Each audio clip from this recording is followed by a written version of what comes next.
Okay, hi everybody. So when we're talking about capital for farming, one of the most important parts of capital, I think, is grants. We're going to be talking a lot about grants today, all of us.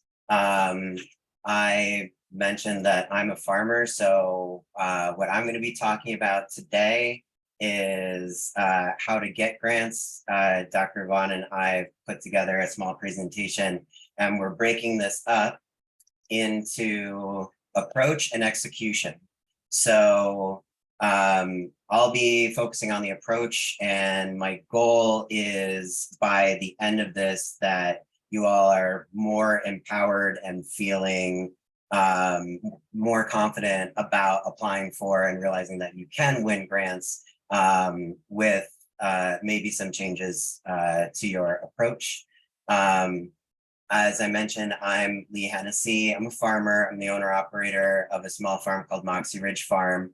We're a goat dairy and small scale livestock operation in upstate New York.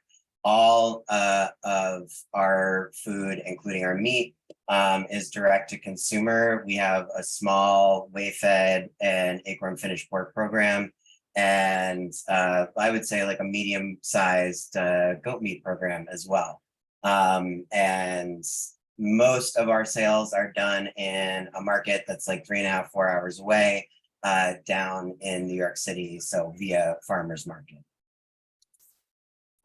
For today, I'm mainly going to go over pretty briefly understanding the grant system and where you fit in. We're going to talk about identifying your farm's needs and the grant's needs, and then Barrett's going to come in and talk about the execution with some important grant writing tips for you. So let's start with the approach. So when I first started out, I really didn't know a whole lot about grants. I knew what like some other people who didn't know a lot about grants told me, and they were just like, oh, you're farming like now, you should just like go get a bunch of grants. That's free money for farmers. Which we all know is not the case. It took me a couple years of trying and then actually working with administrators on grants and people who were doing that work to actually understand what I needed to do to start winning grants. And that changed everything for me in those few years outside of like, assistance like pandemic assistance and things like that. Just on grants and winning grants, we've gotten almost $200,000 worth of grants once I started changing the way that I looked at things here for this small farm. So I'm passing it all along to you. So let's go ahead and start with defining grants. So for our sake, not just in general, but for our sake today, a grant is a sum of money that's awarded by the government or other organization for a purpose. And this is usually a part of a larger attempt to solve a problem. So that means that like grants are not free money, like what people would tell me when I first started. They are, you're almost like subcontracting to the administrators to get something done. So think of grants as administrators giving you money to complete a project that they need done. And it's a little more complex than that because you decide what the project is, and that's part of you getting awarded. But essentially, you're getting money to complete a project. Let's go over a couple grant misconceptions before we get into the big stuff. The first one, I was certainly guilty of both of these. Grants are not a meritocracy. It doesn't matter how like well-deserved you are or how deserving you are to get the grants. Like they're not a meritocracy. Grants are a system, which we'll go over today. The other big thing that I really want you to remember is that grants are not awarded based on recipient needs. So grants aren't awarded based on what you need. They are awarded based on what the grant system needs. And the grant system, which we'll go over now, is trying to solve a larger problem. So again, they're awarded not based on your needs, based on the system needs. Your needs factor in, and we'll talk about that. But first, let's take a look at the overall system. So you can think of grants kind of as an ecosystem that's trying to solve a problem. So we're going to start with the money. So we're going to do like a hypothetical grant to take us through the next like 10 minutes. Let's say this is a federal government grant, and there are people that want to increase regenerative farming practices across the entire United States with existing farmers. So the problem is we need more regenerative farming practices with our current farmers. So they get money. The people that identify this problem, they come up with a bunch of money to solve that problem. They can't solve the problem themselves. So they get the money, and then what they need, their next step is administrators, which we're going to talk a lot about today. They need well-performing administrators because the administrators are the ones that actually take that money, they break it down, they put it into what's called a request for proposals or a request for applications. You'll hear me say an RFP or an RFA, that's what those are referring to. They'll put them into basically like a request for you to apply for these grants. They'll give you what the grant needs, they'll give you what they're looking for, they'll give you eligibility. They do a ton of work, and they are paid for this work partially out of these grants. The administrators also can't solve the problem because they are not farmers. They kind of control the money, they're in charge of who gets the money, and that's a full-time job. Next is where we come in as farmers. The administrators need reliable grant awardees. We are the ones that are actually going to be doing the work. We are the ones that are going to be actually solving the problem, in this case, increasing regenerative farming practices on our farms. So we'll talk more about this interchange of needs between administrators and grant awardees and how you can use that to actually win grants. But for right now, just know that administrators need great grant awardees really to keep the lights on, and they need them in order to complete the mission of solving this larger problem. Now, the grant awardees, once people get they apply for grants, they get the grants, they successfully complete their projects, then they need to report back to the administrators. The administrators take all of those reports and they compile a huge main report of everybody that got a grant, and they'll go through and say, okay, was this successful? Did we, in our case, increase regenerative farming practices in farms across the United States based on these reports? And because we had great grant awardees, successful projects, we're going to say yes. They write a big main report. They send that back to the money and the people that identified the problem to get all this money together. They say, hey, we had a problem. We need more regenerative farming practices. We did this grant. Here's how many people successfully completed projects to make better and more regenerative farming practices. The money people say, that's amazing. Let's do this again. Let's get more money. And it starts all over. So the part of this that's super important for us as farmers, and what I want you to walk away from this understanding, is that what the administrators need in this system is what you need to provide in order to win funding. So what the administrators need is what you need to provide in order to win funding. So in this way, I mentioned subcontractors. You can almost look at yourselves as potential grant awardees as like the subcontractor that's going to do the projects that the administrators need done. It's of course not that simple because you actually have to come up with the projects. So let's take a look specifically at what administrators need from you.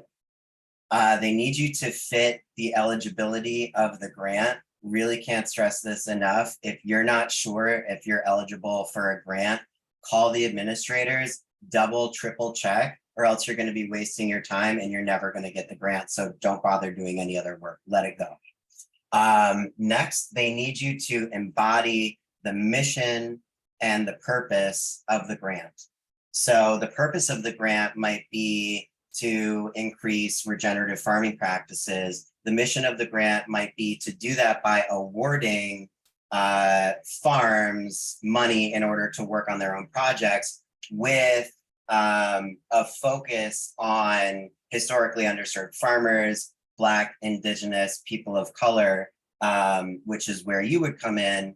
And you want to make sure that you fit both the mission and the purpose of the grant, and we'll talk about showing that in a minute. Next, we want to create a project that also fits within the mission and the purpose of the grant, which we'll get back to, but this is your biggest ask. There's a lot of different ways to lose a grant in the application. There's really only one way to win a grant in the application, and that is to have an amazing project. And by amazing, I mean that it fits within the mission and the purpose of the grant, and it also serves you. Next, they need you to reliably complete the project, and then they need you to reliably report the project. They need both of those things so that they can compile their own reporting, give that back to the money, and then have the whole system start again. So how to communicate that you can provide these needs, when Dr. Vaughn goes over the actual application process, that's where you're actually going to be doing that communication. But what you will be communicating is that, yes, you fit the eligibility criteria, that you embody the mission and the purpose of the grant with your answers. So when they ask, like, give me a little bit of background about your farm, that's your time to shine. That's like, I am an indigenous owned, small bison operation that is looking to expand regenerative practices and blah, blah, blah. Make sure that with your answers and each of your answers that you're embodying the mission and purpose of the grant. Next, which we'll talk about a little more in a second, is create a project that fits within the mission and the purpose of the grant. So again, this is where you get the grant, is by creating this project that fits within the mission and the purpose of the grant. Next are two pretty simple steps. You just need to demonstrate through your narrative and through your letters of recommendation that you can reliably complete the project. And then you also want to demonstrate that you can reliably report the project. If you can do these things, you are meeting the administrator's needs, and you will be either getting the grant or at best competition to get that grant. Remember I talked about there's a lot of different ways to lose, but there's only one way to win. That's the project. So with the last couple minutes here, I want to talk about choosing your grant project. So when you look at the RFA and the RFP, the request for applications and proposals, you're going to see written out there what the grant needs are. And sometimes they even say this is worth so many points, like in order to have these needs met within your project. So the grant's needs are there, they're right in front of you. Read it a few times, internalize it. The grant's needs are easy. What's more difficult is making sure that you have your farm's needs like close at hand. And so like, yeah, we're all farmers, like we all know what we need. Like, just do you have 7 hours? I'll tell you exactly what my farm needs. But for this, if you have like a running list, it can be in a notes app in your phone. It can be like in an Excel spreadsheet for the Excel people out there. Like have them close to hand. And one of the best ways to do this is just in your everyday work and in your everyday chores to focus on the points that are painful to you. So, which I prefer not to do when I'm trying to get my chores done, but like take the time as an exercise to focus on what's painful. I will give you an example. I have a really short well here and we're like running out of water, although not so much this year, we're getting dumped on with a lot of floods and stuff, but like my well is running out of water. And so one of the pain points for me is that I can't use like all of the irrigation system that I had set up in order to keep my animals automatically watered wherever they are, because the well can't handle it. So I need to be feeding them all by buckets. I got to fill the buckets. I got to put them in the side-by-side. The side-by-side can only fill however many buckets. Like if I need more water, I got to go back, I got to drive it all down. That's a huge pain point for me. So my farm needs better water source.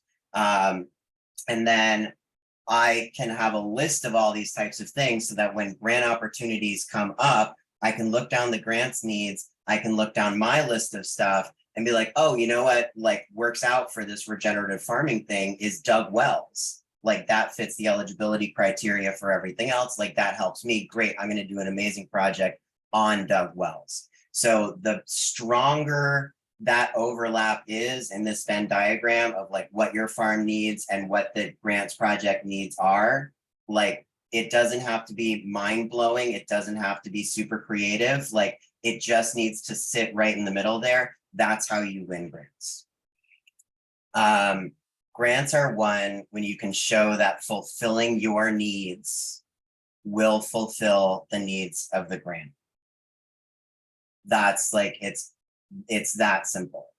There's a lot of different pitfalls and it gets really, or it can get like really confusing. So let's go into the execution part of it where Dr. Barrett Vaughn will actually talk you through grant writing and the execution and tips that he's got for you.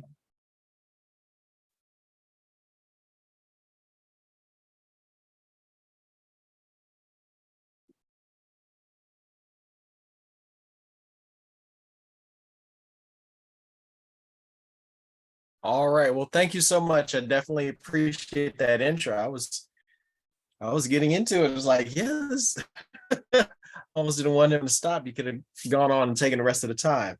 That actually was an excellent intro to really give some background. What I'd like to do is give a couple of tips. And basically what I did is I looked at some of the tips that the two of us had kind of gotten together and sort of decided on which ones are the ones that you probably wouldn't think about necessarily. And actually one of those he did mention, the first one that I'm going to show. I know that I have a limited amount of time, so I'm going to try to go through these quickly. I guess that there should be some question and answer period at some point, correct? Okay, good. All right, so let's get it started. Feel free to drop your questions in the chat, y'all, for Lee or Barrett, and we'll get to them at the end. All right, great.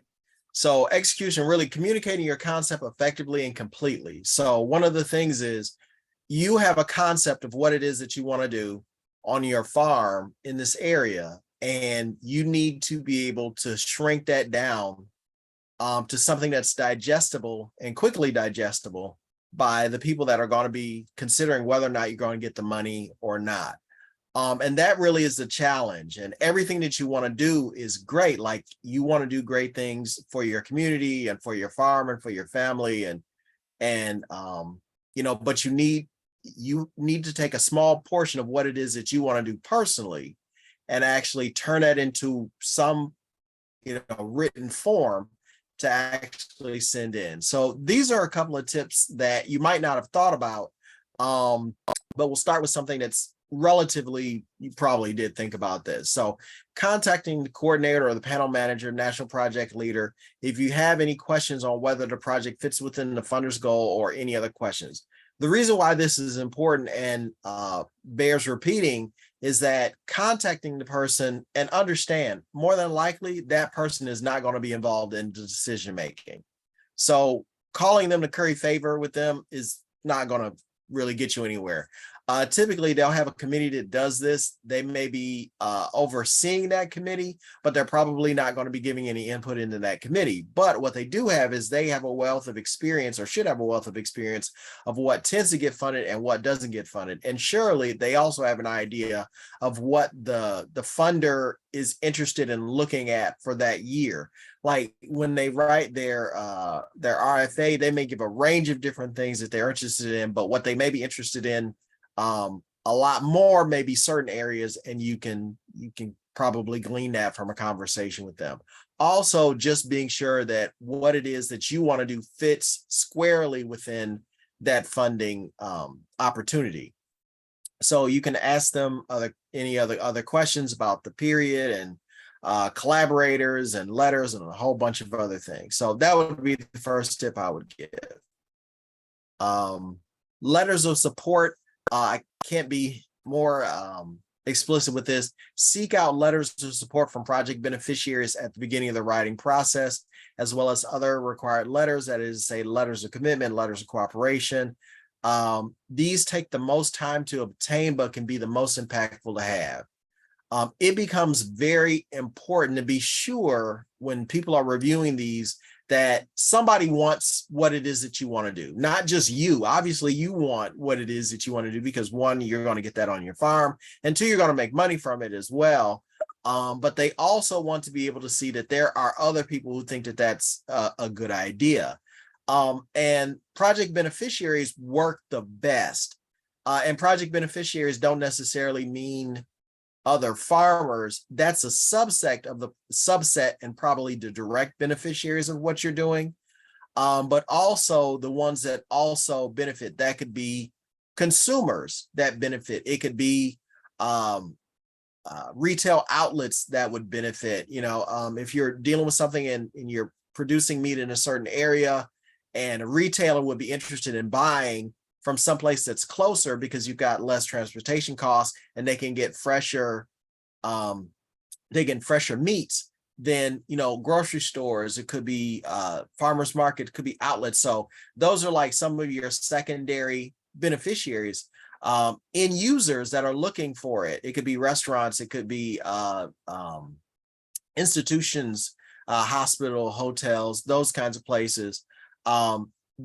The ones that would either be direct or secondary beneficiaries. But getting the letters is really important, and getting the letters often takes a lot of time to do. They're doing everything that they're doing, and then you're asking them to really do something on top of what it is that they typically do. So that's why you should try to get those almost from the beginning of what it is that you want to do. And trust me, when the reviewers are reading this, they are very impactful when someone who's not interested, that is to say, someone who isn't getting part of that money directly or indirectly says, yes, I think that's a good idea. And it's a benefit to me, not directly monetarily because they're getting this grant funding, but because it helps my business. It helps me save money. It lowers my transportation costs or shipping costs, that kind of thing. But they just take time because this isn't what they sit around trying to do. They're trying to do what it is that they're doing. Deal with outcomes. And I know that typically this is can be a big, but I'm going to condense it. So be clear about what your intended and expected measurable outcomes will be from the start and design of your project and evaluations to be able to capture and quantify them. So we've already kind of touched on when you're talking about your outcomes, but your outcomes need to be something that's measurable. And so it's nice to say that things were improved or things were better, but you need to be able to tell how things are now, how things should be, or estimated should be by the time you've done your project, and then how much improvement was there? Was there a reduction on things? Were there an increase on things? Those kind of things. And within the extension system, if you're applying for extension money, there are 3 classifications of outcomes or impacts that they focus on: change in knowledge, change in behavior, and change in condition. Ultimately, do people know more, and can you prove that? Can you show that? Do you have evidence of that? Change in behavior. Are people doing something different based off of what it is that your project has done? So were they doing something before, and are they doing it more now? How much are they doing it more now? And then change of condition basically looks at how it is that their lives have changed. Were they at one state now and they're at a different state later? And so how is it that their lives have changed? For example, if they changed how it is that they're processing their meats to where it's a quicker way to do it or a cheaper way to do it, the change in condition would be that they're saving a bunch of money. So whereas it would normally cost them a certain amount to actually harvest and process it, now because they've done this new technique, learning from your project, now they're actually doing it for less. So it's costing them less per pound or less per ton or whatever those metrics are. But now you're talking about how much more money they actually have. The change in behavior is that they actually adopted this new processing technique. The change in knowledge is that they didn't know about the processing technique. Now they do. So once they learn it, then they try it. then how much is it saving them money, or how much time is it saving, or those kinds of things. And those are the outcomes. They need to be measurable. Budgeting is probably one of the more important portions of any of your grant proposals. Be strategic with your budget. Be sure that you can fully and reasonably justify how the funding is expended, and be sure to note items support will be how. I know my thing is covering it. How no items or in-kind support that will be leveraged to complete the project. So in this particular case, you're looking at items, and sometimes there's instances where the proposal is asking for match of money that you have, and sometimes it could be cash match, it could be in-kind match. You could put in salaries, you could put in access to space that was lent to you by another entity. It could be access to using equipment from another entity, but you really want to be strategic with the budget. Make sure that when you look at it, you read it yourself, that it makes sense to you in terms of the kind of project that you're doing, how it is that you're spending the money. For example, you may hear in grant writing lingo, something is top heavy. And that basically means that there are a lot of administrative costs, the management costs, administration costs, coordinating costs, director costs, but not so much going towards the beneficiary. And I can tell you, if you're dealing with anything that has to do with United States Department of Agriculture, USDA, they are probably one of the only grantors that separates what the grant person, the applicant is getting versus what the people are getting. And they're one of the few people that do that. Most of the time people say, we got travel, we got stipends. They'll say, grant administrating travel, participant travel. They want to know how much is actually getting to the taxpayers. And so your budget should be very specific. I know I'm writing a proposal right now, and over to the side in Excel doing a budget, I put like a little calculator that calculated out, my salary, the fringe benefits, and divided that by the total project cost. And basically what that's giving me is, what percentage am I in this? Because they're going to look at it. I don't want it to be, surely not over 50%. But definitely I want it to be somewhere where they would say, okay, well, we know that we have to pay him to actually do the work, but we also want a lot of it to go to people. We want it to benefit the people. And then I think the last tip is be explicit on how the intended beneficiaries will benefit from the project. These benefits should be alluded to throughout the proposal. They should be supported with letters. So sometimes you can be unclear, like you're saying this is great here and this is the effect, but you need to really draw the line between it. So if you say, we're going to develop this, brand new gee-whizzical way of processing meat, and then the world is going to be the path to our door, well, you're going to have to back up a little bit, because you need to talk about who in the world is going to be the path to your door, who these people are, where they are, how you're going to actually do outreach to them about this new mousetrap or meat processing. Well, I guess a mousetrap is kind of meat processing, but technique, and how they're going to benefit. So you can't just say, yes, got this new mousetrap and everyone's going to love it. You need to be very explicit on how they're going to benefit, and that should be throughout. So yeah, it's great to have that in your outcomes, but it's also good to kind of say that up front, to say, this is how it's benefiting them. And these are who it's going to really benefit. And so those really are 5 of the tips that I thought were ones that are not the most obvious ones. This is the contact information for both of us, for Lee and myself. I'm not sure how much time we had. I know I set my clock to kind of go off, so we didn't kind of get off track. You're perfect, Barrett. Perfectly on time. Well, great. So here we are in this. And I'm here for questions. And Lee, do we do questions and answer now, or at the end, or is there one in the chat? We're gonna do there's nothing in the chat right now, but we're gonna do questions at the end. I think we should gonna get into our dialogue, but so Barrett, if you want to stop sharing, there we go, perfect. And if we can get our speakers to turn on their video, and we will start our conversation with everyone else. Thank you so much, Lee and Barrett. I'm sure that a lot of questions will come up about the specifics of each of y'all's experiences. And I encourage you all listeners to put your questions in the chat, and we'll get to them before we end. But for now, I'd like to just shift and focus on Native, Indigenous, and BIPOC-centered grants and hear from Trudy. So Trudy, can you tell us a little bit about just the Tonka Fund as one example about what makes it unique as a Native-focused grant offering? Right, we're very specific on what we fund in terms of a project. It has to obviously be a Native producer or community that is we fund. Also has to be for something on buffalo or buffalo restoration, something that deals with the land or the lives or the economy, which is our mission. We are related with Native American Natural Foods, which is the producer for profit for the Tonka Bar.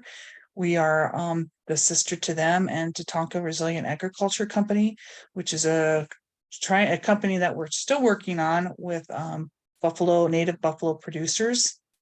So we're very specific that we, fund only projects that are family or community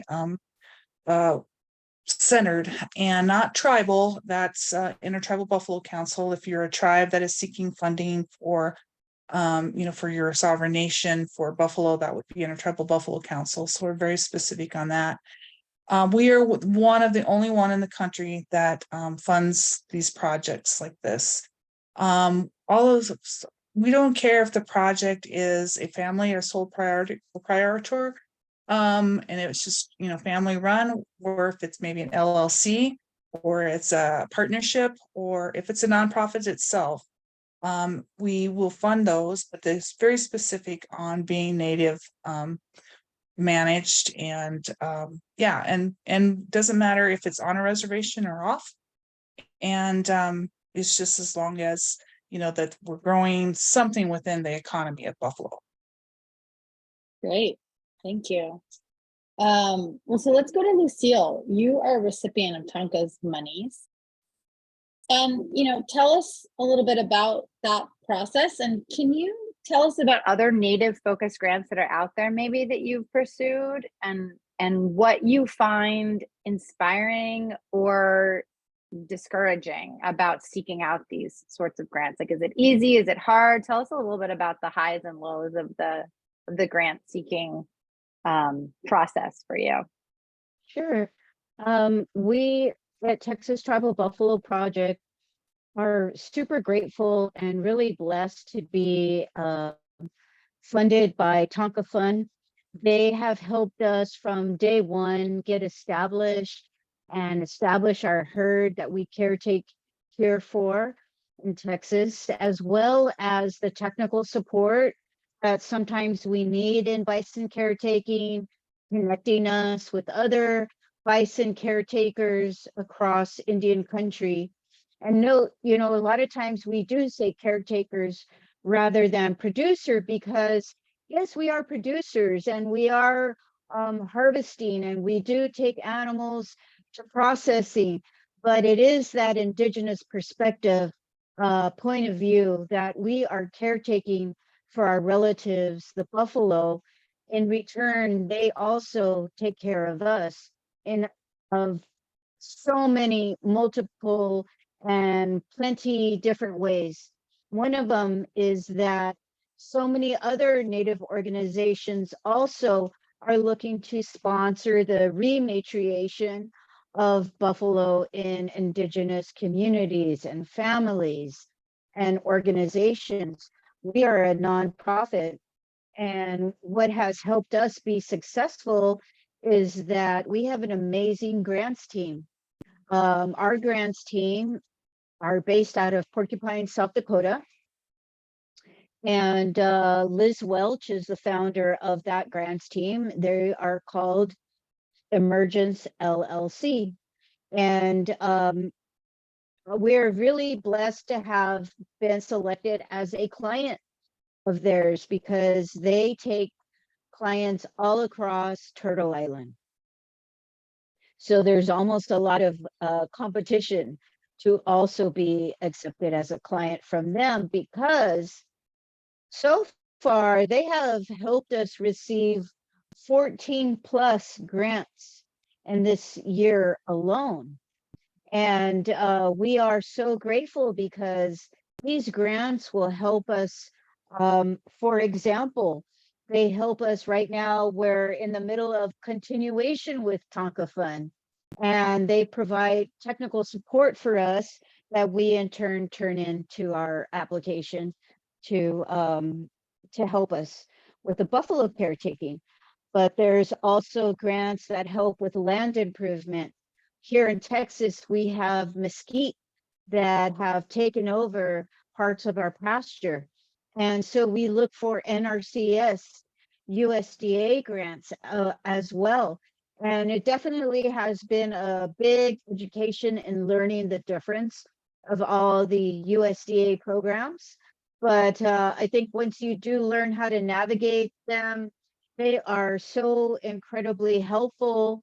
And I also want to, give a thumbs up to Zach Ducheneau for all the work that he has done within the USDA to help make it much more equitable than it has been in the past. Also, in addition, when we're searching for grants, we do look for grants that have an Indian Native emphasis. For example, we have been selected by the Urban Indian Health Institute. So even though we are bison producers and caretakers, and in the end, we do process buffalo, we sell the meat direct to consumers online, farm to school, as well as wholesale, and directly take our bison meat to communities in person to sell the meat. Oftentimes, Native people all across the country, Whole Foods is unattainable. It can be very inaccessible. And so we take the meat to people. We accept EBT as well. But when we're applying for grants like Urban Indian Health Institute, how does that directly correlate to being a producer, a bison meat producer? Well, it's all investment in the health of our people, mentally, physically, and spiritually. So we don't always have to dovetail ourselves into, or pigeonhole us into ag grants, but think outside of the box as well, like health benefits, climate change, climate action, social justice grants, education curriculum development. All of these you can apply as a Native person, a Native individual, or an indigenous organization. You don't, when you're searching for grants, I absolutely definitely do taglines of indigenous and Native, but also look for those other keywords like education and curriculum and climate justice and things like that. If you're interested in looking at the grants that we do have currently, you can go to our website, and on one of our pages, we have funders and supporters, and each of our grants that we're currently working on are on that page. And I'm always open for other questions. Thanks, Lucille. And if we have time, we'll get to some other questions with you as well. So Kira Johnson-Reyes just popped in here from the IAC. So Kira, if you want to just introduce yourself to us. I know we only have you for a few minutes, but I'd love to have you tell us about how the IAC itself can help producers find grants. So what of the IAC programs can help educate our technical assistance providers that are listening and our producers for finding grants? Sure. Hey everybody, I'm Kira Johnson-Reyes. I'm director of the Technical Assistance Network and a member of the Osage Nation. And I'm really grateful to be able to be here to talk a little bit about the Intertribal Agriculture Council's offerings. really grateful to see a lot of engagement from our team on the call and some wonderful and valued partners. So before I get started, I just want to make sure everybody has access to key web links. So the first one is to the technical assistance page. Just drop that in the chat. To the MPPTA page. Just drop that in the chat. And then I think that'll get us started. So Intertribal Agriculture Council is the nation's largest and longest standing Native American agriculture organization. We've been active in every single USDA farm bill since the early 1990s. Prior to our efforts, legislative efforts, there was no mention of tribal agriculture or tribe in the USDA farm bill.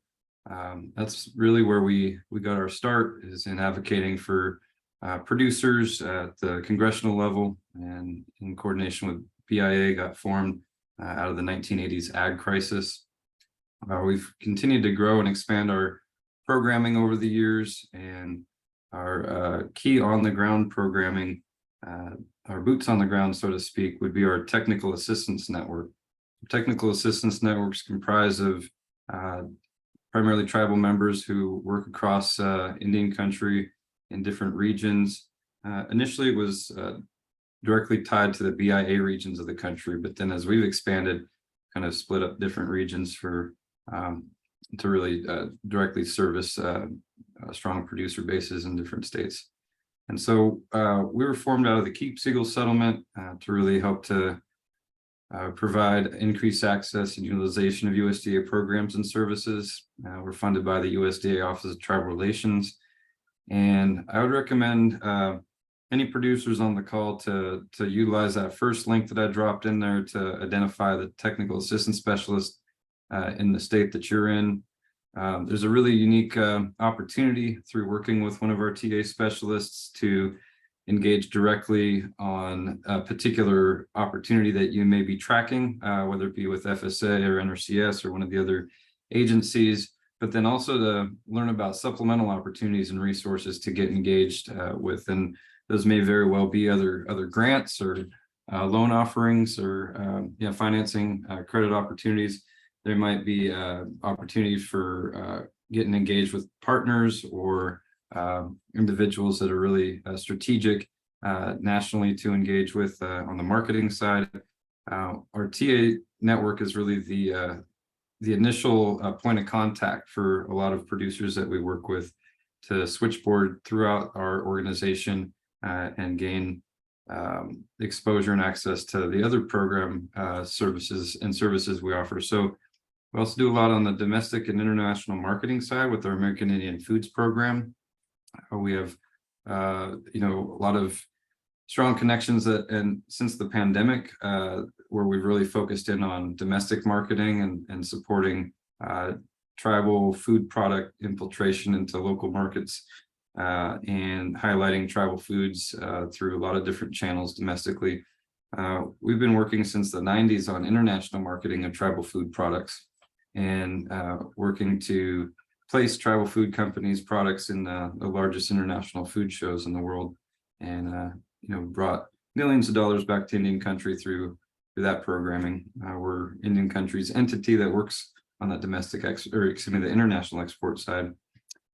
Our youth and professional development programming really focuses in on supporting the next generation of Native farmers and ranchers. The average age of a Native farmer rancher is right up there around 58, 59 years old. And there's just a real need to help to grow our own.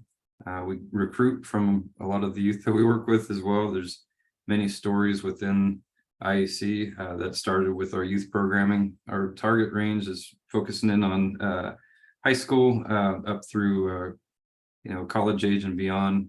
We do some work at the elementary school level, lots of different types of programs.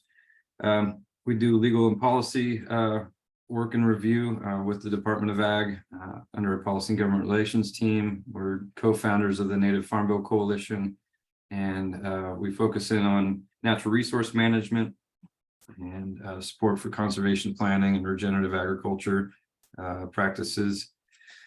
And let's see, I think I've covered regenerative economies. We have creative financing capacity and folks from the baking industry who are willing to work and very excited to work on, more intricate and complex scenarios as it relates to producer financing. So all those are in-house, and the TA network can really help to assess with the individual producer what might be most applicable to the needs that are stated. We really do focus a lot on planning and helping producers strategically think about resources that may be ideal for them at that particular juncture of their development, and really advocate for sound strategy on financing and helping to realize goals around conservation and land management generally. And so beyond just the USDA programs and resources that we're charged to help producers to navigate, we do focus a lot of effort on supplemental opportunities. TAs are considered walking resource hubs. They just get access to all sorts of local, state, national supplemental opportunities that can come along, and we do our part to try to get them out to our teams, but then also just in the spaces and the fora that they're working in, there's just a lot of great exposure that can be imparted to producers who may have very intricate needs on various levels. There's all sorts of summits, regional summits that are planned for the fall. And so those will be rolled out on the website. Both links that I shared with you are the indianag.org website, IAC's website. And so we have a calendar. You can navigate and see what upcoming events are coming down the pipe. But our regional summits, as well as our national summit in December, provide a really great opportunity to have all sorts of exposure to networking and the agencies themselves, partner organizations, and a whole lot of really great topics covered. So I'd encourage producers to get to those regional summits coming up here in the fall, and then also make plans to get out to Las Vegas in December, the 11th through the 14th of this year, and come on down to the roll call of all things tribal agriculture and food systems. I'll briefly touch base on MPPTA.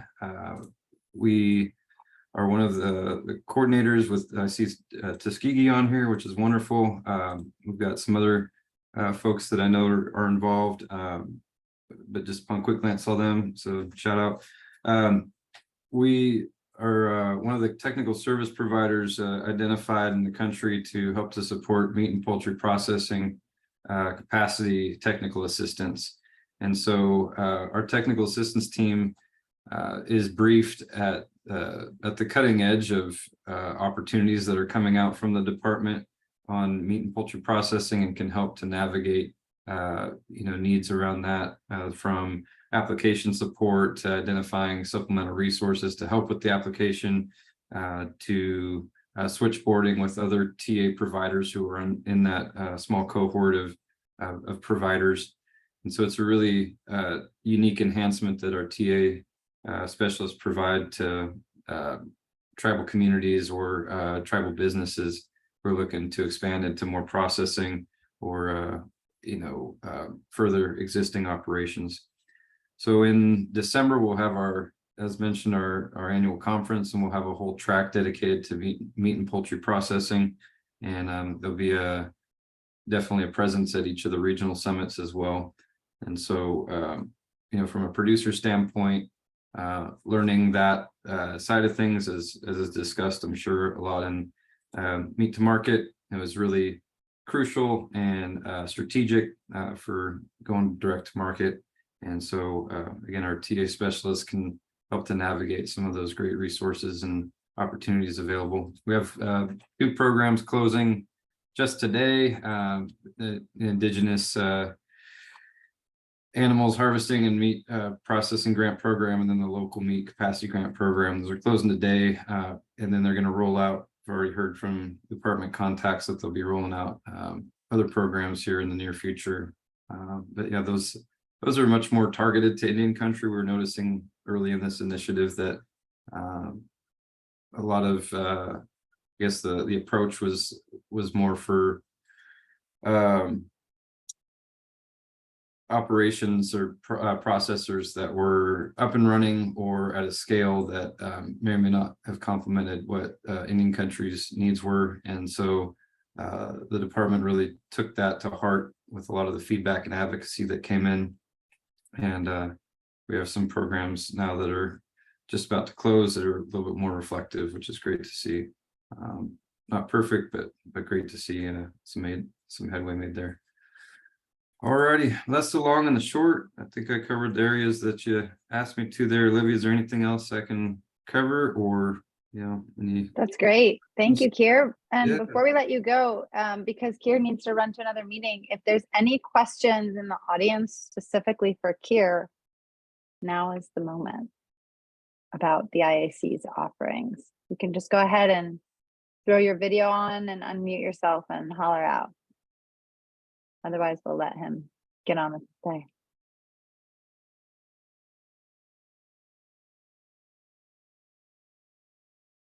All right, I think you're free to go, Kier. We'll drop your email also in the chat at the end. So if anybody thinks of anything, they can follow up with you directly. Great. All right. Again, good to see all the Thanks a lot. wonderful IAC faces. Olivia, thank you for your facilitation and partnership, and thank you all for your participation today. Have a good rest of your day. Yeah, thank you.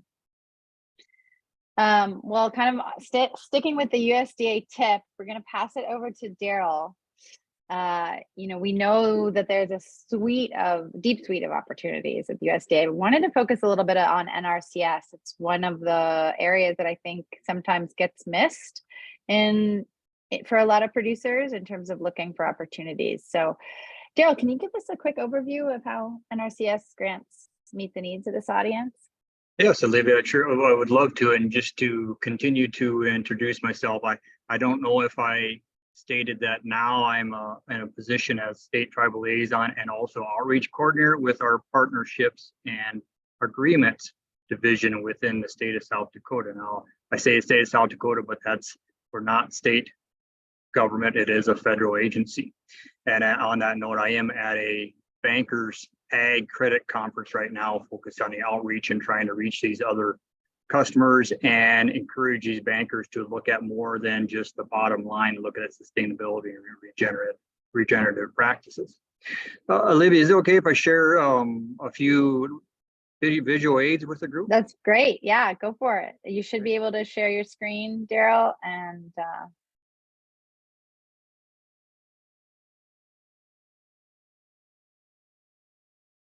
again, NRCS. And Olivia, is that screen sharing fine now? And do I have presenter mode there? yeah, there you go. So yeah, NRCS, one of those mini agencies. There are 30 to 50 different agencies and divisions and offices within USDA. So as Olivia indicated, there's lots of opportunities and no one person knows them all. So we'll focus on that Natural Resources Conservation Service. And just a bit of history, we were born out of the 30s Dust Bowl days of Soil Conservation Service, and the name was changed in '94 to Natural Resources Conservation Service to more reflect, instead of just soil erosion, but plants, animals, air, water, soil, et cetera, et cetera. And we have an office just about every county seat and almost in every tribal headquarters or close to tribal headquarters. A lot of times our employees throughout the nation will come to the area that we are trying to assist with. So we're not necessarily office based. We are in the field helping with the natural resource needs in the field. Our mission statement recently in the last 12 years changed to helping people help the land.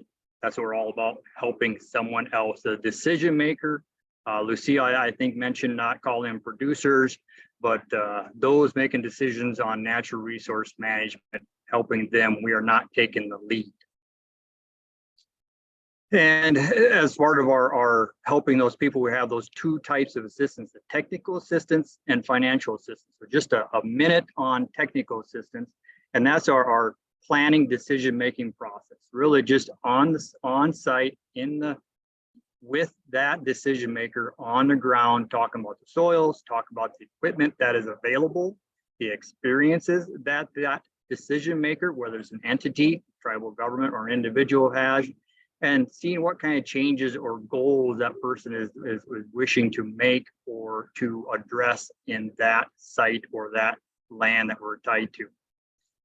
And then we look through we evaluate different options, what we call our practices, make a decision, implement, continue, evaluate, do more inventory, make more changes. I just want to stress that this pamphlet here is a new booklet through USDA. It's titled Get Started, a guide to USDA resources. On page 18, that this link is going to be attached to the webinar notes.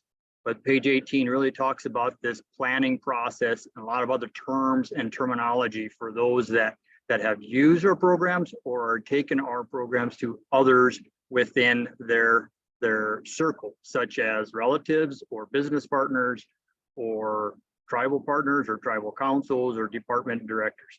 This booklet, Get Started, has a lot of that summary of what I'm sharing with you today. When it comes to technical assistance, we help with that plan, those options, but just an example, this is one example. We can help with the grass seeding as an example. This here example shows different grass species we're recommending, the amount in the mixture, seeds per square foot. And this was decided after that conversation with that decision maker of what's the goal for this piece of ground, what can this ground handle, and what's the soil's characteristics, what's the long-term purpose. Lee did a really good job of looking at trying to match up what the need is of a person and what that financial ability or grant can provide and trying to come to an agreement. Of course, next step, once we have that technical decision evaluated and have a written plan, then we can apply for financial assistance. And that's why we're here today and talking about this. I'm just going to cover 4 quick programs and it only take a few minutes, but I want to share that our bread and butter that some of you have heard of, you worked with us, this Environmental Quality Incentive Program. And again, pages 20 through 23 of that Get Started book has a list of these programs and many more, and it has a good summary of them. So this program we use for financial assistance towards that start or adding some basic infrastructure for managing the soil or managing the grass community for regenerative or improving carbon, all focused on the soils. So we need to focus our financial assistance on the soils and the natural resource benefits. Now, I do want to stress that if individuals are concerned, that these are not grants where money is paid ahead of time, it is a reimbursement, but we are able to advance some of the payment, not all of it, some of the payments from the projects ahead of time for the purpose of buying materials such as pipe or fencing materials. And also we offer the assignment of payment option. So if a vendor and that decision maker come to an agreement, when we NRCS make that payment based on that practice, example, a pond being finished, then the agreed to amount can go directly to that contractor's or vendor's account. And sometimes we're able to get more projects done with that process. Conservation Stewardship Program is another program we've used a lot in the Great Plains region. A lot of grazing management that is supported through this program, financial incentives to go above and beyond basic rotational grazing or herd health processes or cropland processes where we're improving fertilizer management, for example, or pesticide management above and beyond the minimum practice of nutrient management and pesticide management. That is a 5-year commitment. We've had lots of contracts in the Great Plains and in South Dakota on tribal ground through this CSP program. A new one that has a lot of opportunities for our tribal partners is this Regional Conservation Partnership Program. And that is because a different partner can take on the lead role of focusing that effort. If a tribe or some entity has an area or a particular effort, and if they can contribute some part of that project. It does not necessarily have to be money contributing, but administration or outreach, then there's a few options through this conservation partnership program that can dedicate dollars for multi-years for sign-ups over a several year period of time. The last one, and Lee and Barrett did a super good job of setting this frame of mind for grants. And we have these collaboration cooperative agreements, and other states also have grants agreements, and it varies from state to state. And that's one thing about NRCS is the structure that we're set up as. The state leadership has lots of flexibility. And so as you work through the nation, you do want to focus on that grants.gov for opportunities in your area. Like Lucille said, that kind of targets what you're interested in. And right now, the climate justice, climate change is a heavy benefit. But these grants or agreements are really towards leveraging NRCS boots on the ground. There are areas of expertise that we do not have that maybe some of your entities that you're aware of would have, or outreach capabilities we do not have that some other entities may be able to do. So we can use these agreements and grants to help get that work done.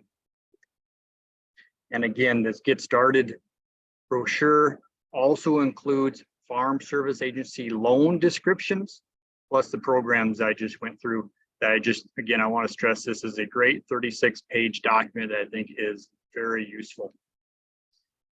I'll just summarize and close up that I've had questions over the years. We've heard questions on some of the webinars like this, asking if this financial assistance is available on trust land. And I just want to be absolutely 100% clear. Yes, this is available on trust land. Sometimes we have to go through longer processes to deal with the trust ownership status, but we get that done. And yes, we can have contracts and agreements directly with tribal governments or tribal corporations. Just a couple quick examples, and then we can get on to more questions, but a lot of you are aware, but we can help with infrastructure to add grazing to cropland or change a grazing system to benefit the soil biology. We're going to help with that. Just as a side note, my daughter in the left-hand picture there, as we're putting up additional cross fence, she's unrolling some of the high tensile wire with that spinning jenny. Again, if we can help with the fertilizer, reducing fertilizer uses, and I realize that if we're focusing on today's webinar on meat to market, maybe we're not dealing, maybe you, our listeners, and those listening to the recording or this webinar are not focused on cropland, but if we can help with adding residue to a crop rotation or reducing fertilizer or managing pesticide, we have financial assistance to help do that. But if you are selling meat directly, a lot of times I know you want to also have other products, so you're engaging with your customer instead of just at the times when you have that one product, you want to have more products throughout the year. The high tunnels, this is my high tunnel I put up in 2012, and that can help extend the growing season and protect those high valued crops. The picture in the upper right-hand corner there is a picture I took this 1st of January with my nephews in the background. And on the left-hand side of that picture, you see dead looking annual grasses. That's a lot of oats and flax and some brassicas that I did a cover crop mixture in, did not plant production crop on that left-hand side of that picture. That was cover crop mixture. Then on the bottom was a picture I took this May where no tillage is ever done in here. Then we plant the cabbage and tomatoes in that residue from that dried up mixture of cover crops, oats and rye and barley. And so no tillage, very little weed control needed because the heavy residue from the previous years, mostly season long growth, keeps the weeds out because of the high mulch content. I just want to stress we are focusing we're increasing our focus on our small scale and urban efforts. This is a screenshot from one of our urban ag and small scale practices fact sheets showing we can help with these high tunnels and low tunnels, mulching, raised beds, and micro irrigation, as long as we can focus and justify back on saving water, or some other natural resource benefit. The big story, though, that we really need to make sure everyone knows is that if you've tried to apply for one of our programs in the recent past and haven't been able to receive funding yet, don't give up. This Inflation Reduction Act funding is adding funds available to these NRCS programs, that I just shared with you. Any practice that we can tie towards storing more carbon in the soil, reducing greenhouse gases, over the next 3 years, we're going to have lots of funding that we need to properly apply to get those projects done and on the ground. And most time we're working with those individual decision makers, whether that'll be a tribe or those individuals. If you're at a point where you're raising livestock and you want to try to manage that grass community differently, please, let's talk about infrastructure to get that grazing management change done to help with that plant community and the soils that we walk on, that feeds the grass, that feeds the animals, that feeds us. I'll just finish up that we talked about a lot of different programs within USDA. This Office of Urban Agriculture and Innovative Production, they also have grants that you can find, and in the last couple of years, they have had grants to support this food access needs. And just this morning, I took a snapshot of the 2023 funded projects. First one on the list is one with Osage Nations, working on the supplemental lighting and solar work and education within the Osage Nation. That is another office within USDA that is helping with sustainable foods and push less towards natural resource benefit and more towards food access than what NRCS is capable of doing. Olivia, I hope that was a summary and an overview and a little few examples, and I'll be available for questions. Thanks much, Dale. I appreciate it. Let's hold questions for Dale for just a minute. And I want to shift gears here so that we get in the grassroots section of this conversation, and then we'll open it up to questions in our last few minutes.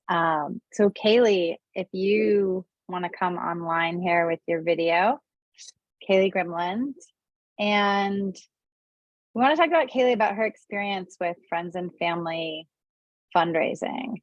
And Kaylee, how would you direct a producer to getting started with crowdfunding, something that you all have done a good bit of, and sourcing funds from their inner circle of people, and why do you think this is a good route for folks for funding a business?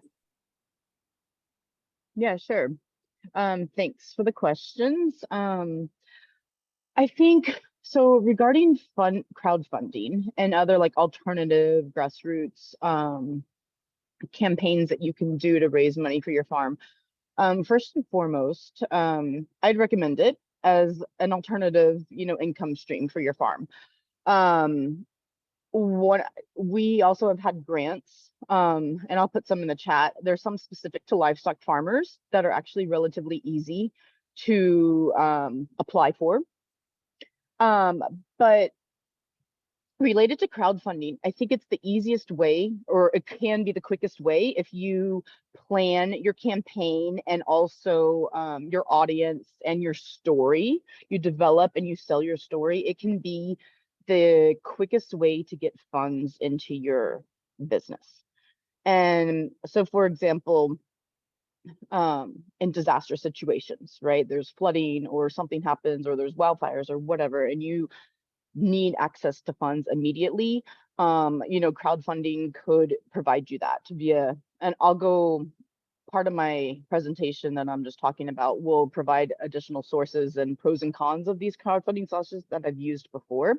But for example, I had a farmer friend of mine who was heavily affected by flooding in California just this past winter, who had a nonprofit working with her to help develop the campaign and amplify that campaign.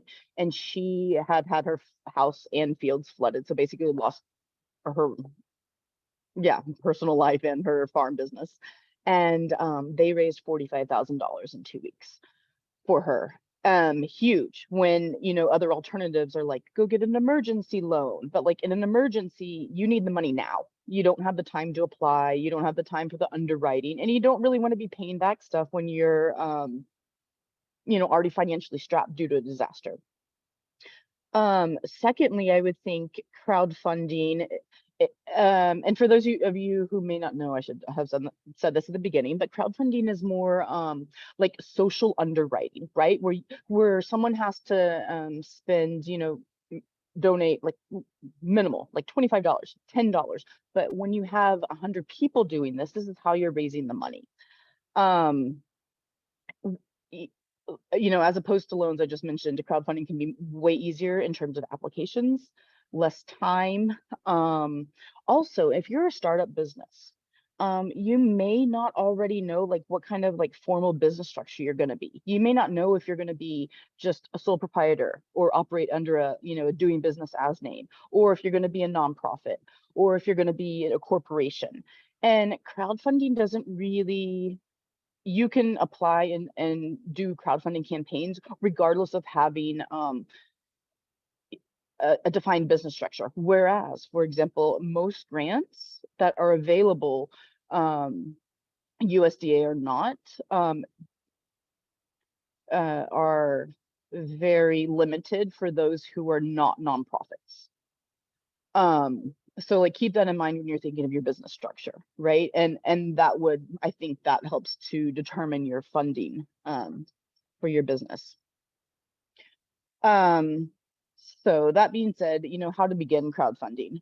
Even if you're thinking of farming and not yet farming, or you're in your first couple years of farming, my first thing to do is you need to create your audience. And even if you just have this idea, you need to get into like social media, create that larger audience that you can already reach. And maybe if it's just your idea, you're pitching social media, you're pitching that idea on social media.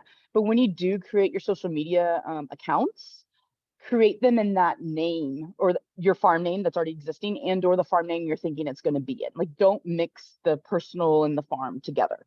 You want it to be very separate.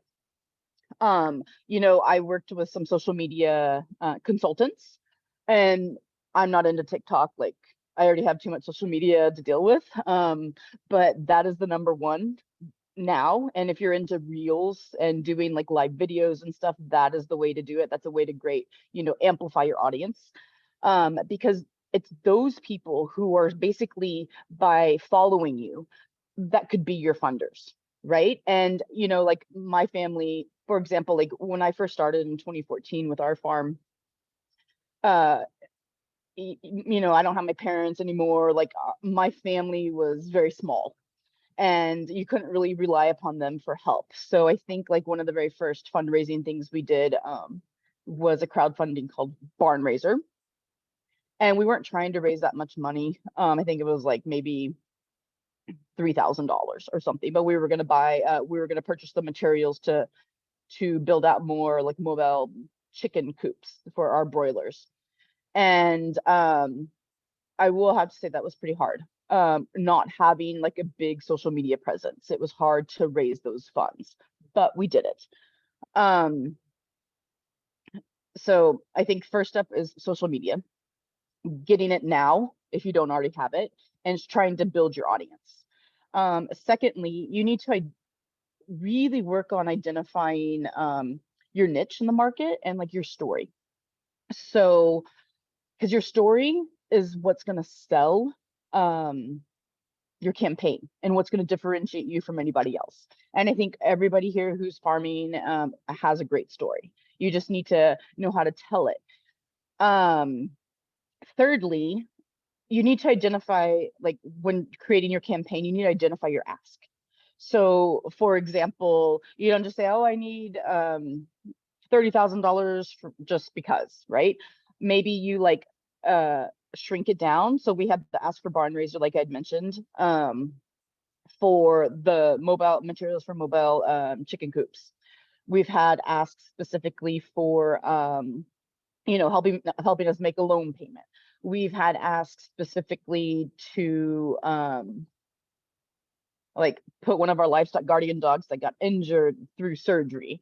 So stuff like that. It's kind of like these emergency things that happen. We got from the farmer grant for electric fencing for our dogs. So have that specific ask with a very specific budget. Don't try to ask too much, and don't try to overpromise what you're able to deliver in the time frame of any of your campaigns. And like via your social media, I think like number 4 and how to start out is to identify that audience. And if you're having a following and you're getting more followers on the daily, that means that people are buying into your idea, and that also means that you probably will have like a successful campaign. And for those of you who are thinking like, well, maybe like I'm not really sure about like how to market myself or how to tell my story, so that SCORE Mentors is a federal, it's like they're connected to the Small Business Administration, but essentially they are able to provide free marketing and business consultants to farms, or to all small businesses, but farms are businesses, right? If you're going to try to make money and try to be profitable, whether you are or not, because there's a lot of risk in ag, right? They are there to help you. And so I would highly recommend that you reach out to SCORE. It's SCORE, SCORE Mentors. You can search it online, and you can filter by like your state and what your need is. Maybe it's marketing, telling your story, or maybe you do need like the financial business management stuff, and they'll put you in touch with a mentor. Like I said, free for cost. So I think they're a great investment for your farm, even on the social media concept. Let's say, I guess I'll just use the rest of my time to discuss some of the various crowdfunding sources I've used and put them just in your mind, and talk about pros and cons so that you have them. I'd mentioned FACT. It's the Food Animal Concerns Trust, FACT. They have a Fund the Farmer grant. It's a grant, small, maybe under $2,500. I think, applications for this year are closed, but you can look on the website for them for next year and apply with that specific ask. I think with them, we got the electric fencing. I think this is the first, this is the first grant that we had actually applied for it and received. They're definitely looking for, the BIPOC producers and supporting them. And if you're treating the animals, which I'm sure you all are, in a humane way. So that's the purpose of that organization, is to support sustainable and humanely and like ethically sourced meat producers. The next one is Kiva loans. Basically, Kiva loans are 0% loans up to $10,000 with a repayment in 5 years. That's how they advertise it. However, there's a logarithm underwriting process for that. But, so your terms and your awarded amount might actually change, and it may not meet your specific need. But I think this is one of the easiest ways to crowdsource for your farm. Ultimately, how it works is you put your campaign on their website, then they approve it. And you have to use your inner circle and they'll tell you, depending on the amount that you're trying to get, they'll tell you how many of your inner circle people can you get to donate. So it's not based on funds, it's based on the number of people. So they might say you need to have 10 people donate to your campaign within the next 3 weeks. Otherwise, it's not going to go out to our larger community, which is worldwide. So, here's really good where you're wanting to put it on your social media accounts, get those 10 people in. And as soon as you do, they will broadcast it out to the World Wide Web, and their communities work in groups and individuals. And you can crowdfund, even people donating $25 each. You can crowdfund very quickly if you have that story to sell. So for example, our first Kiva loan was, I don't know, 2016 probably, and we had a scalder that was relatively old, and it just died on harvest day for us with our broilers, and we were taking them to the farmers market. And my poor husband had like our 2 kids who were like 2 at the time while he's harvesting, and it was just a show.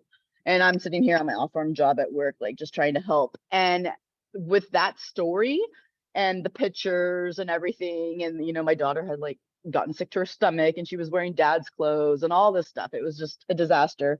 That one overnight got funded, and that was like $4,500 to purchase a new scalder. Our second Kiva loan was actually, I think you can get up to 3.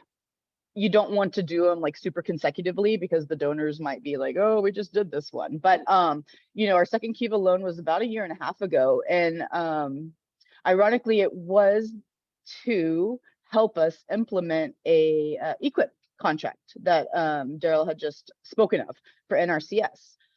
So we had an equip contract to install new livestock pipeline and troughs, which was going to help us to facilitate rotational grazing over our parcel. But the problem was, like, you know, all of a sudden there was inflation, and we, although, you know, they could advance us some money, it wasn't enough to get the troughs that we needed onto the farm. And we didn't have the cash flow at the time to cover it with our own funds. So we used a Kiva loan to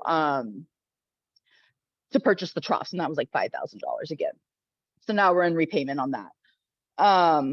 So basically, you know, Kiva loans here, pros, it's easy application, no costs on your end to apply, except for the application time, right? You know, your friends and family can donate minimally, and just to get you out to that larger Kiva platform.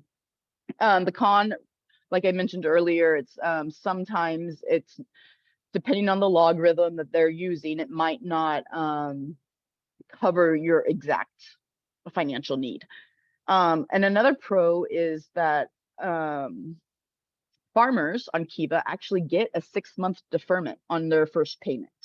So that's kind of nice to have. So as you settle in or try to get your equipment or your production up or whatever, you still have 6 months to make your first payment. I was going to touch a little bit also on barn raiser. Although, Kaylee, let me just ask you, we are past our time, and I want to make sure that we have time for Q&A. So if you could just very briefly mention barn raiser, and then we're going to turn it over to Q&A for everybody, and hopefully folks can stay on for an additional 10 minutes if they have questions. Yeah, for sure. Actually, I'm not going to really spend time on barn raiser. I was just going to say, like, they no longer operate, what I found out. But it's a crowdfunding campaign like Kickstarter, Indiegogo, which you could use.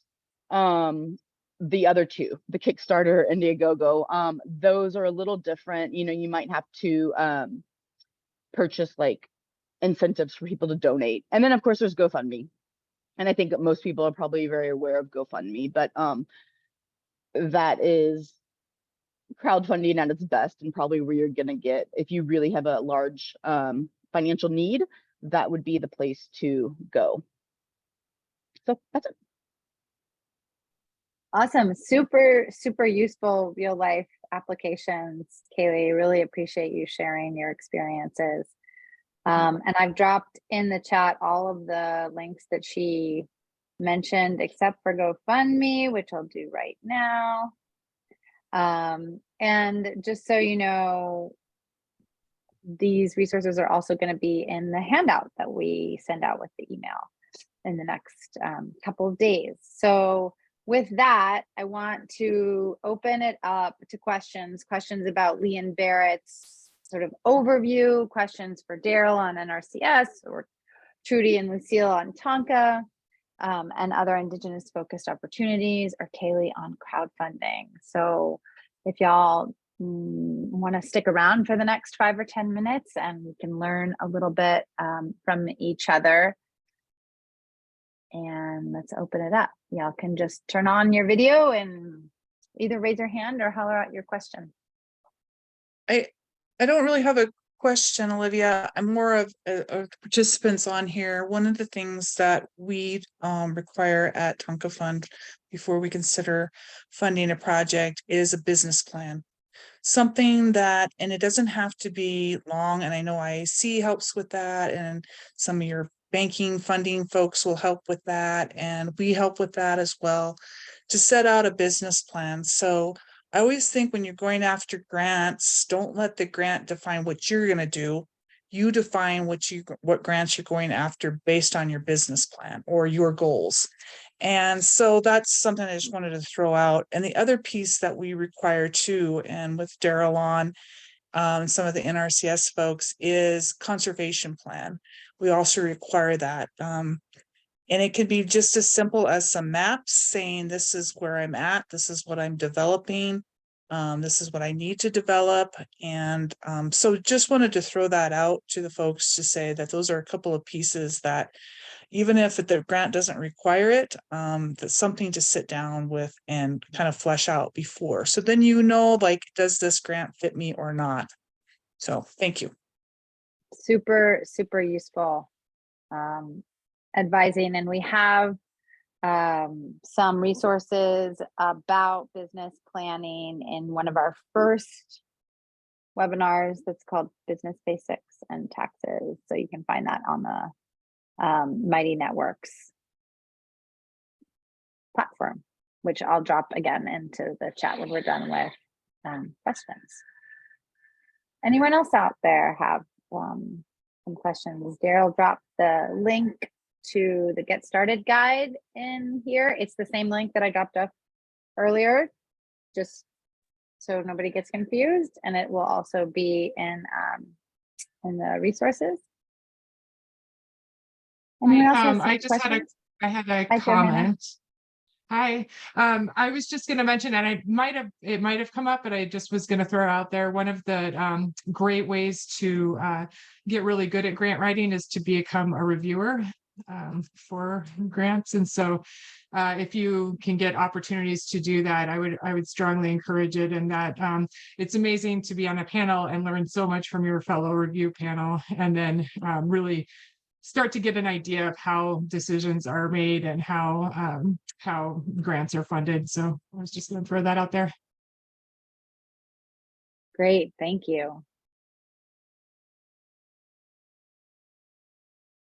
Anyone else have questions for our folks? I'm going to drop everybody's email addresses into the chat. So copy these and get in touch with these savvy folks. That's a lot of people right there. Yeah, this is our biggest panel yet, but we wanted to cover a lot of different areas. And I highly recommend getting in touch with these folks individually with anything that y'all are thinking about or need more information on.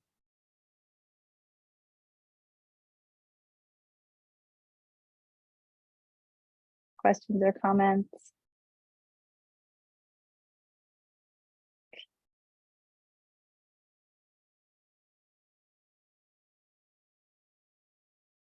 All right, well, I'm going to drop in our survey information here in as well. Remember the incentive for full scholarship to IC conference. And our next webinar, we won't see y'all until September. We're taking August off, as I mentioned, and September kicks off our processing and then operations learning module. So we're going to start with slaughter and processing regulations and best practices. That's going to be September 13th with Chris Roper of Flower Hill Institute and David Zarling of the Niche Meat Processors Assistance Network, and Dr. Denise Perry. She's a former plant manager at Lawrence Meats, and some guest producer and processor speakers as well in conversation with each other.